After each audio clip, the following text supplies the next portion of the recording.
Priatelia, dnes sme videli vrcholné číslo najlepšieho pleteného komika na svete, ale poďme za radom. Stretnutie sa konalo v Džide, kde už raz pán prezident po záruke organizoval mierové rokovania na základe jeho formuly mieru, že Rusko odchádza až niekam za Ural. Trochu utrirujem, ale smial sa vtedy celý svet, okrem Európanov, ktorí vďaka svojej tuposti neustále naletia na Zelenského hru. Alebo nenaletia a je to plánované rozpílenie všetkých peniazí, ktoré do tej černej diery na okraji civilizácie idú. No vtedy Rusko pozval Čínu a keď tam prišli chlapci z Číny, tak pochopili, čo je to za cirkus, tak hneď odišli. Všetci si pamätáme, ako sa pán prezident po záruke naprosil aj do Bieleho domu, kde ho ani vidieť nechceli. Musel za ňo prosiť Macron, aby ho vôbec prijali a tam prišiel muž roka po mnohých nomináciách, ktoré mimochodom zaplatili daňoví poplatníci, ako sa teraz zisťuje, a zahral to najlepšie, čo dokázal, alebo niečo, čo vôbec si to nikto tam nedovolil a priamo vo voľnej pracovni. Takže dohoda o miery a obchod o tých nerastných surovinách Ukrajiny sa svrkol iba na jeden deal, a to o tých vzácnych šutroch. A všetci pochopili, že je tam postupnosť. Zelenský nepodpíše zeminy, je vchod k jednaniam uzavretý a inak sa to nedá. Dokonca Trump vyhlásil, že toho Klavna nechce vidieť ani ako prezidenta a požiadal Ukrajincov, aby zrobili voľby. Potom poslal komik list na odporúčanie Európanov, že by bolo lepšie ešte raz sa stretnúť a pokúsiť sa o niečo, predsa ten mier potrebujeme. A v tom liste sa veľmi ospravedlňoval, vylizal všetky mäkké miesta a slúbil, že podpíše všetko, čo podpísať mu dajú. A mimochodom prezradil to sám Witkov, ktorý sa, myslím, 13. stretne s Putinom v Moskve. A ten Witkov presne opísal, ako sa Zelenský ospravedlnil.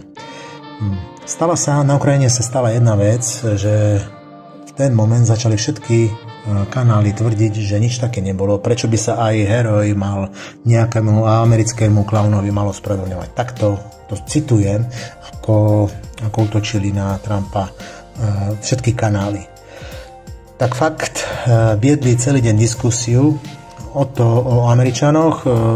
V Kyjeve zrušili Amerikáno kávu, všetci vojaci si strhávali americké zástavky a ako som to sledoval, tak oficiálne to v Kyjeve nikto ani nepotvrdil. Ten list ani neodmietol.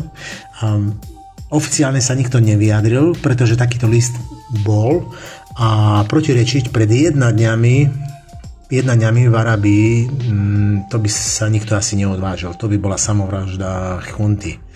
A pamätáte si, ako on a jeho okolie tvrdili, že sa nikdy nezohne pred nikým a že má železné, sami viete čo. Tak to stretnutie aj bolo, no bez komika hlavného. Jeho nepozvali, ale ako je už jeho zvykom, on vlezie všade. Keď bol Lavrov s Američanmi, tak takisto bol na tom mieste a takisto ho nikde ani nepozvali a vôbec odletel potom do Turecka k tureckému prezidentovi. Aj teraz priletel do Džidy, k jednaniam ho nepustili, aspoň v zozname zúčastnených som ho nevidel. A s čím šli do Arábie? Tak svoj plán o miery na vode a na Černom mori a vo vzduchu už dopredu rozprávali, pretože tam vraj dominujú a ak je to pravda, tak prečo tak zmizli útoky tými anglickými dronmi na Krím a na most? Jednoducho je taká vec, že Rusi prišli na spôsob, ako zabrániť tým dronom, aby vôbec plávali. Potom som nepochopil tú druhú vec s tým vzduchom, pretože tam tiež dominujú, čoho by sa tiež vzdali, tak neviem, kde dominujú a kedy vôbec. Keď štíhačky, ktoré im podarovali, vylietnú raz tak za týždeň, prevetrať krídla a vrátia sa naspäť, keď ich netrafia. Musím poznamenať, že Zelenský chcel mier tak, že najprv ostreľoval obytné budovy v Rusku nádej, že Putin zareaguje. Musím opraviť novinárov, lebo všetci tvrdia, že Ukrajina urobila najmasovejší útok na Rusko dneska v noci, ale nebola to Ukrajina. Boli to anglickí poradcovia a sama kievská chunta tento projekt realizovala. Tesne pred súhlasom s kapituláciou v Arabii strieľali na obytné budovy v Moskovskej oblasti. To znamená, že to bolo urobené s jediným cieľom vyprovokovať Putina takým infantilným spôsobom, aby okamžite po súhlase s kapituláciou mohol vyhlásiť: pozrite, Putin na nás udrel, nechce mier. A čo videl svet? Bombardovanie na činžiaky, útok na parkovisko, obchod so stavebným materiálom s dronami, ktoré letia a dolietávajú do okien tých činžiakov. Ako to vyzeralo z okna mojho syna, pozrite si to. Еще один не залетит.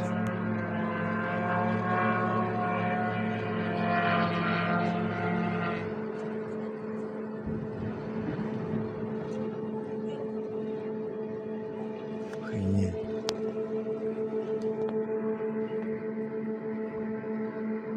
Туда здание. Зеленое. Не видно. Дым сгорает. Куда? В крышу, что ли? Или за ним в здание какое-то? Нихера себе. No a takto to vyzeralo z balkónu. Ten horiaci dom, tam býval jeho spolužiak. Niekoľko poschodí nad ním to buchlo. Ak by raketa letela, si predstavte, z Ukrajiny len o 100-200 metrov doprava, tak jednoducho trafí okna nad jeho spálňou. Toto je z balkónu. A ak som si myslel najprv, že je to kvôli letisku, pozrite, to je mapa fabričná, kde býva syn, a hneď cez lesík, tam v tom prvom videu bola raketa, ktorá spadla za činžiakmi, a to je práve oproti tomu letisku. A myslel som si, že to je kvôli letisku, a v meste Žukovský, ktorý je hneď vedľa, možno niektorí viete, tam sa vyrábali Iliušiny, a keď sme boli v lete na chate, tak sme ležali na lúke a sledovali sme, aké neuveriteľné veci dokážu tie Iliušiny robiť. To, že to bol útok na letiska, som si myslel aj kvôli tomu, že trafili aj Domodedovo, kde je ďalšie veľké letisko, ale pravda je niekde inde. Rakety leteli z Černigovskej oblasti, od Sum a z Dnepropetrovskej, a keď ste sa ma pýtali, že prečo Moskva má takú slabú obranu, tak pozrite si na mapku Domodedovo a Ramenskoje, ktoré už niekoľkokrát na to mesto zaútočili, tak je južne od Moskvy. A kto poznáte Rusko, tak ja si neviem predstaviť, že by bolo vo všetkých oblastiach, protivzdušná obrana. Je to jednoducho nerealizovateľné, pretože tie drony letia veľmi nízko. Raketa, lietadlo je to niečo iné, ale drony letia veľmi nízko a jednoducho sa ich nedá zachytiť. Teraz prečo si myslím, že to nebolo kvôli tým letiskám? Už som hovoril, že celý svet to videl. Vidno to po reakciách v novinách. Našiel som si aj správy z Európy a presvedčiť nejaké európske markízy alebo hnojky, aby ukázali, ako drony útočia na činžiaky v Rusku, je už niečo. Je to už nejaká fantázia. Hej. A predsa ukázali, a keď si pod týmto pozrieš diskusie aj v tých novinách, slovenské som nevidel, nemôžem, som všade blokovaný a dokonca aj dnes už ma blokol. Neviem ako tam, no v tých západných, ako by sa Európania zobudili. A také otázky tam boli. To čo robia? To bombardujú civilné objekty? A už akoby zmizlo toto. Tak konečne Rusi pocítia na svojej škúre, čo je to vojna. Nie, toto som tam nenašiel také. Všetko sa ľudia čudovali, že čo to robia tí Ukrajinci. A doteraz vám to neukazovali v televíziách, ako NATO bombarduje Rusko, ako tam zomierajú ľudia, lebo to, ako to robí samo Rusko, len to, ako to robí Rusko na tej Ukrajine, a tu zrazu šok. A vďaka Kyjevu to konečne obyčajní Európania uvideli a tam hrôza. A všetci viete, šéfka diplomácie Európskej únie dokonca otvorene povedala, že zomiera veľmi málo Rusov a nezomierajú ženy a deti. No a prečo to robil Kyjev práve v túto noc?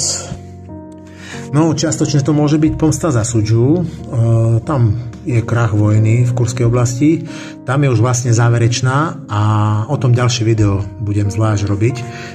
A napriek presvedčaniu Sýrskeho, ktorý tvrdil, že žiadny kotol, žiadny problém, Jermak bol celý týždeň nervózny.